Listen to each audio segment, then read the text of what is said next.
মন্দির থেকে চুরি যাওয়া সামগ্রী উদ্ধার করল নিউ জলপাইগুড়ি থানার পুলিশ। প্রসঙ্গত জানা গেছে, গত শনিবার শক্তিগড়ে একটি কালী মন্দির থেকে মায়ের রূপোর অলংকার চুরি যাওয়ার ঘটনা ঘটে।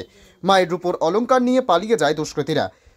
এরপরে নিউ জলপাইগুড়ি থানায় লিখিত অভিযোগ দায়ের করা হয়। লিখিত অভিযোগ দায়ের করে সংশ্লিষ্ট মন্দির কর্তৃপক্ষ। এই অভিযোগ পাওয়ার পরেই তদন্তে নামে শিলিগুড়ি মেট্রোপলিটন পুলিশের নিউ জলপাইগুড়ি থানার সাদা পোশাকের পুলিশ। অভিযোগের 24 ঘন্টার মধ্যেই এনজেপি এলাকা থেকে সোনু মোহাম্মদ নামের যুবককে আটক করে তল্লাশি চালিয়ে তার কাছ থেকে উদ্ধার হয় মন্দির থেকে চুরি যাওয়া রূপোর অলংকারগুলি। ধৃত যুবক বিহারের লক্ষ্মী ছড়াইয়ের বাসিন্দা হলেও এনজেপি সংলগ্ন এলাকায় ভাড়া থাকতো বলে জানা গেছে। ধৃত ব্যক্তিকে জলপাইগুড়ি আদালতে পাঠানো হয়েছে বলে জানা গেছে।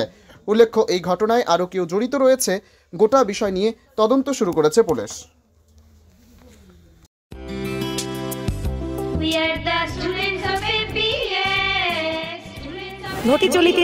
ঘটি চলিতেছে Shivam education and social welfare ট্রাস্টের পরিচালিত অরঙ্গবাদ পাবলিক স্কুল।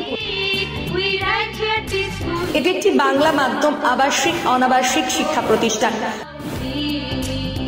2025 শিক্ষাবর্ষে 5ম থেকে 9ম শ্রেণী পর্যন্ত বালক ও বালিকাদের ভর্তির জন্য ফর্ম ফিল আপ চলছে।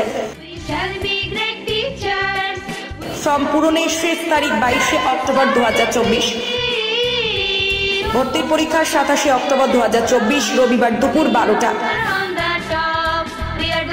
অরঙ্গাবাদ পাবলিক স্কুলের জঙ্গিপুর শাখা, মিয়াপুর ক্যাম্পাসে বালক ও বালিকা বিভাগ, তালাই ক্যাম্পাসে বালক বিভাগ, লালগোলা ক্যাম্পাসে বালিকা বিভাগের জন্য অনলাইন অথবা অফলাইনে ফর্ম ফিল আপ করুন।